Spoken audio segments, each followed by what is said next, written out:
जय गुरु गोरखनाथ। ओम नमः शिवाय। मैं किस्मतनाथ। मेरे पास पंजाब से केस आया था। उन्होंने मेरी वीडियो देख के यूट्यूब पे मुझे कॉल किया। कॉल करने पे उसकी जब चेकिंग करी तो हमें पता चला कि उनके घर में एक जिन है और दो प्रेत है जिनकी वो पूजा कर रहे थे। तो वो कहने लगे, हाँ, सिख फैमिली से थे वो लोग।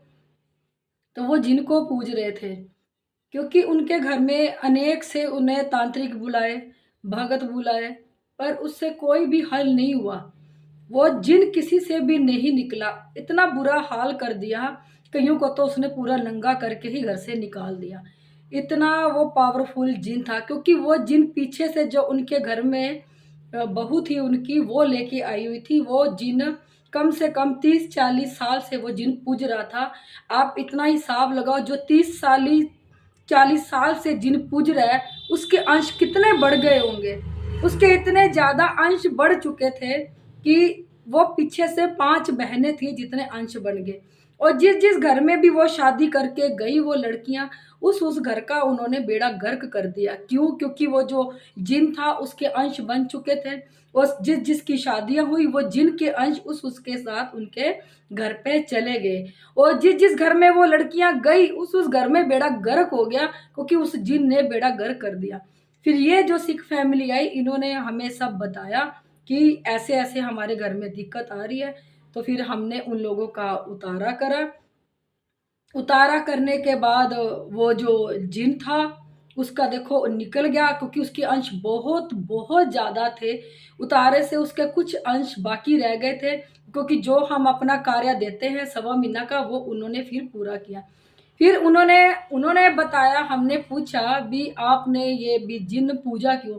कहते घर में हमने हर किसी को बुला लिया, कोई दुनिया का तांत्रिक नहीं छोड़ा हम लोगों ने, कोई भक्त नहीं छोड़ा कि इस जिन को निकाले। हार के जैसे जैसे हम किसी को बुलाते थे वैसे वैसे ये जिन हमारा बेड़ा गर्क करता चला गया। उनमें से उनकी एक लड़की की शादी भी हुई हुई थी। वो जिन जो था उस लड़की के ऊपर आके बोलता था, उसे सब कुछ बताता था। और एक दिन उस लड़की को ही वो जिन ले गया क्योंकि उसकी शादी हो चुकी थी। शादी होने के बाद वो जब आई तो वो जिन था, जो जिन ने अटैक किया। अटैक करने के बाद वो जिन उस लड़की को अपने साथ ले गया। अब वो जो लड़की थी उसी जिन के पास थी। फिर क्या हुआ, वो उनको बहुत तंग करने लगा।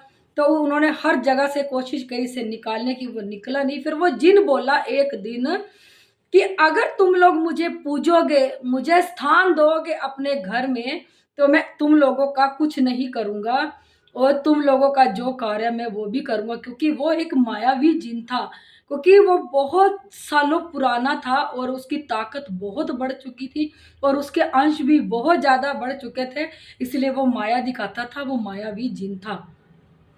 तो उन्होंने कहा अभी मर कहते हैं ना, मरता मरता क्या ना करता। उन्हें ये था अगर हम इसको नहीं पूजेंगे तो देखो हमारा और बुरा हाल हो जाएगा। क्योंकि जैसे जैसे वो भक्तों को, तांत्रिक को अपने घर लेके आते थे, वो उनके घर का बेड़ा गर्क करना शुरू कर देता था। तो उन्होंने क्या किया, जिनकी समाध बनाई।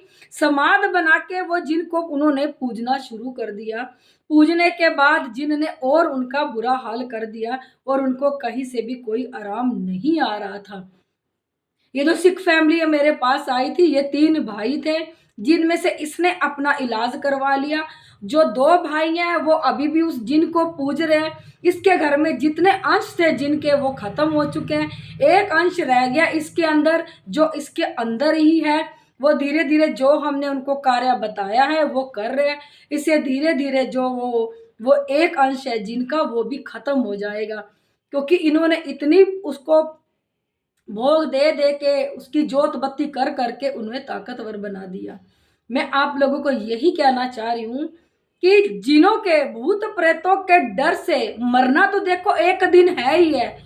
ये नहीं है कि हम लोग भूत प्रेतों की पूजा करने लग जाए और उन्हें और ताकतवर बना दे कि वो हमारे ऊपर ही हावी हो जाए। मरने से नहीं डरना। ऐसी कोई अच्छी गद्दी एक दिन आप लोगों को जरूर मिलेगी जहां से ये जो भूत प्रेत आपको लगे हुए जरूर निकलेगा। ये देखो, ये जो जिन था इसके ऊपर देखो कई सालों थे, आज वो भी बुजुर्ग हुए पड़े हैं। सरदार जी जो हमारे पास आए थे, देखो कब से वो लोग पूज रहे हैं उसको, तो नुकसान ही नुकसान करा। कोई अच्छा काम तो उसने नहीं करा, हार के फिर भी उनको दोबारा से ढूंढना पड़ा ना कि कोई इस जिन को निकाले जिससे हम लोग बिल्कुल ठीक हो जाए। तो आज वो जिन पूरा उसके उनके घर से अंश निकल चुके हैं। जो उनके दो भाई हैं वो अभी भी उनको पूज रहे हैं, उनके घर में जिन वैसे का वैसा खड़ा है।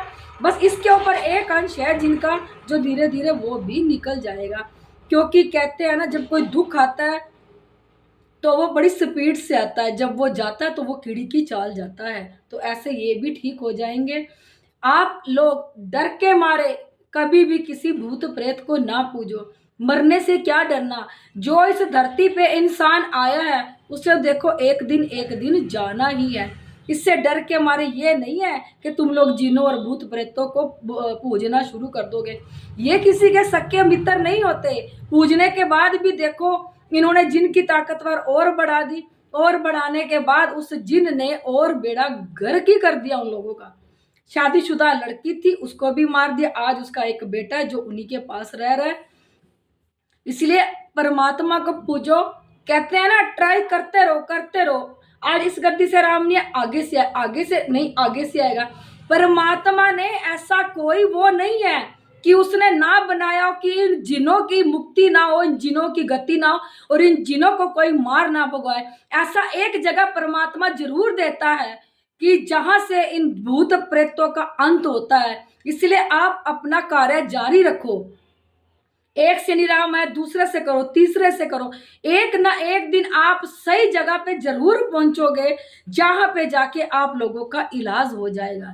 मैं यही कहना चाह रही हूँ, एक कलयुग है, अच्छी गद्दी से जुड़ो, एक अच्छा गुरु बनाओ। कहते हैं ना, परमात्मा कहता है मैंने आपको दिमाग दिया है, आंखें दी हैं, कान दिया है, सोचो समझो बोलो फिर जाके गुरु बनाओ। भेड़ चाल नहीं बननी। अगर हम भेड़ चाल बन के गुरु बनाने चल जाएंगे, हाँ वहां पे बहुत भीड़ है, चलो चलो ये गुरु अच्छा होगा हमारे लिए, नहीं। कहते हैं भीड़ ना देखो, जहां पे एकांत हो, भीड़ ना हो, समझो वही गुरु तुम्हारे लिए परफेक्ट है और वही गुरु अच्छा है। जहां इतनी भीड़ चाल लगी होगी, भीड़ लगी होगी, वहां देखो कुछ भी नहीं है। इसलिए अपना सोचो समझो और आगे बढ़ो। क्योंकि ये कलयुग है, घर घर में भूत नाच रहे हैं। जिस घर में देखो दारू मीट अंडा है, उस घर में तो सूक्ष्म से सूक्ष्म चीजें बैठी हैं, उनकी बॉडी के अंदर भी बैठी हैं और उनके घर के अंदर भी बैठी हैं। ये मैं एक लिख के देती हूँ, इसको लिख के देती हूँ, चाहे आप लोग इसको आजमा लो। जिनके घर में ये चीजें हैं उनके घर में सूक्ष्म से सूक्ष्म भूत प्रेत बैठे हैं। क्योंकि ये एहसास नहीं होने देते, ये तो सिर्फ शरीर में दर्दे देते हैं, बीमारियां देते हैं और अपनी गंदगी घर में जगह जगह पे ये फैलाते हैं। इतनी गंदगी फैला देते हैं पूरे घर में कि जो सूक्ष्म में गंदगी है ना वो आप लोगों को दिखेगी नहीं। और जिस घर में आप पाठ पूजा कर रहे हो और उस घर में इन्होंने गंदगी फैला दी तो देखो कोई पाठ पूजा नहीं लगेगी।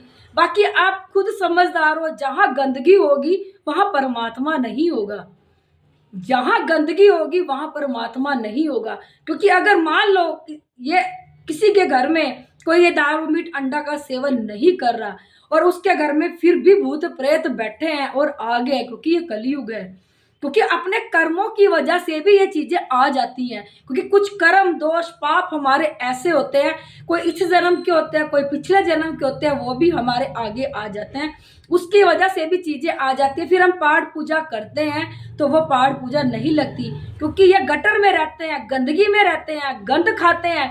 फिर जब वो गटर से निकल के आते हैं वही सारी गंदगी हमारे पूरे घर में फैला देते हैं सूक्ष्म रूप में। जब जिस जगह पे ये गंदगी फैल गई तो परमात्मा भी तो सूक्ष्म में ही बैठा है ना। जब उस सूक्ष्म में परमात्मा बैठा, वो सूक्ष्म की गंदगी देखेगा तो परमात्मा गंद में एक क्षण भी नहीं रुकेगा। फिर आप जितनी मर्जी पाठ पूजा कर लो, फिर जो भी आपने मूर्ति या कुछ भी स्थापित किया होगा घर में, फिर उसके अंदर एक भूत आके बैठ जाएगा। आप लोग फिर उसी की पूजा करोगे, फिर वो ताकतवर हो जाएगा। बस मैं आप लोगों को इतना कहना चाहती हूँ, क्योंकि मेरी वीडियो बहुत ज़्यादा फिर लंबी हो जाती है। मैं अपनी हर वीडियो में कहती हूँ, इसमें भी कह रही हूँ, यहाँ गुरु गोरखनाथ और भोलेनाथ साक्षात प्रकट हुए थे। गुरु गोरखनाथ जी ने शरीर समेत यहाँ दर्शन दिए थे और भोलेनाथ ने बच्चे रूप में यहाँ दर्शन दिए थे। यहाँ पे हर सूक्ष्म से सूक्ष्म चीज को उतारा जाता है जो हमारे खून में, हमारी नसों में, हमारी बॉडी में रम जाती है और इतनी सूक्ष्म से सूक्ष्म होके बैठ जाती है कि एक सुई के नाके से निकल जाती हैं। ये इतनी सूक्ष्म होके हमारी बॉडी में फिट हो जाती हैं। अगर किसी को काले परछाएं दिखते हैं, किसी के साथ गंदा काम होता है, और भी देखो बहुत कुछ होता है, किसी के साथ कुछ होता है, किसी के साथ कुछ होता है, हर किसी के साथ अलग अलग चीजें होती है। नीचे मेरा नंबर दिया, कॉल करना। अगर आप लोगों को मेरी वीडियो अच्छी लगती है तो आप अगर इस वीडियो को YouTube पे देखें तो इसे लाइक, सब्सक्राइब और शेयर जरूर कर दिया करो। अगर आप यही वीडियो Facebook पे देखें तो इसे फॉलो जरूर कर दिया करो आप लोग।